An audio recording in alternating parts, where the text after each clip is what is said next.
telah tertera sejarah tembaga Brunei mencapai kepada zaman Awang Alak Betatar. Dalam rekod sejarah, tembaga buatan tradisional Brunei digunakan sebagai simbol identiti pembesar-pembesar diraja, di mana mereka dihadapkan dengan sebentuk keris berukir tangan yang diperbuat daripada tembaga. Ini adalah satu tradisi turun-temurun masih berterusan di kalangan adat istiadat beraja sehingga ke zaman sekarang. Hasil kraftangan tembaga Brunei daripada masa dahulu lagi telah ternama dengan kepemandaian pengukir dan pembuat tembaga sehinggakan Brunei digelar Kota Perniagaan Tembaga. Tembaga buatan Brunei masih sehingga ke hari ini dibuat secara tradisional dengan menggunakan bahan-bahan seperti damar, lemak kerbau, hampa padi, tanah kuning, pasir dan tanah liat.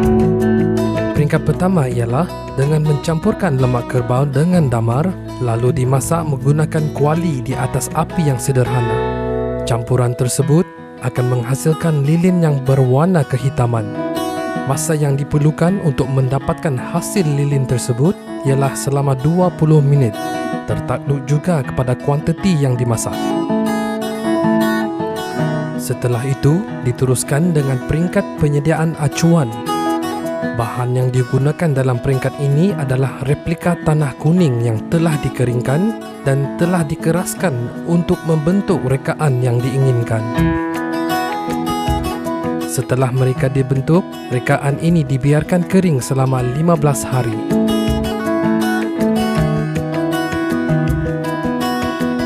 Apabila ianya telah kering, sepucuk kayu nibung yang khas akan digunakan dan disimpan di tengah-tengah tanah tadi.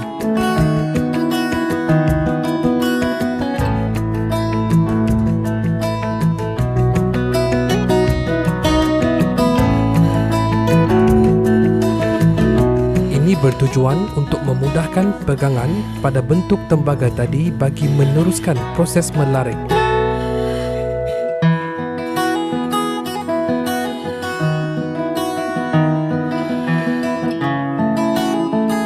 Setelah selesai proses melarik tanah, diteruskan pula dengan meluhu dan mencalap.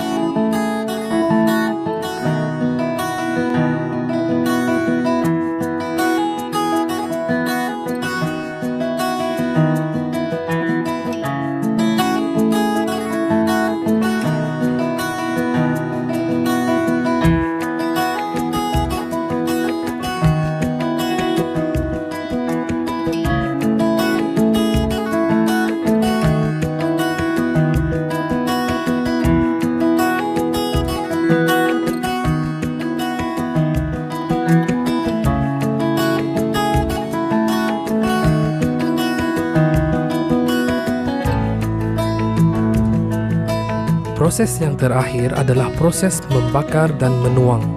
Selalunya dua jenis dapur yang akan digunakan. Dapur pertama ialah untuk pembakaran lilin. Dapur ini mestilah mempunyai api yang membakar terus-menerus dengan suhu yang kekal dan sama. Kayu-kayu nyirih yang digunakan untuk memberi suhu yang diperlukan dalam pembakaran acuan lilin ini akan mencairkan lilin ke dalam acuan lalu ia akan keluar melalui lubang pada bahagian acuan.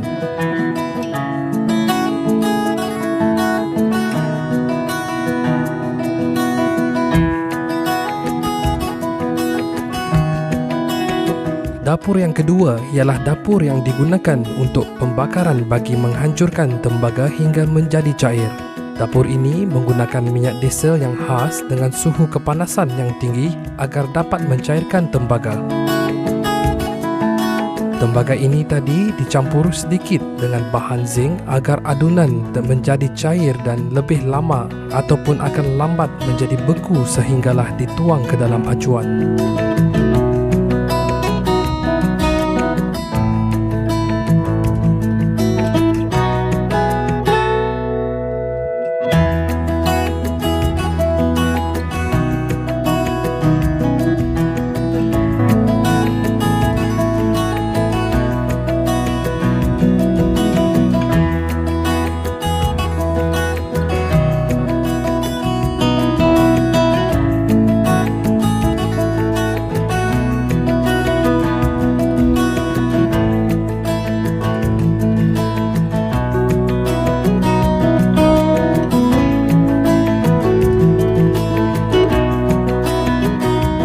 memang tidak syak lagi. Proses pembuatan tembaga lebih kurang sama dengan proses pembuatan perak.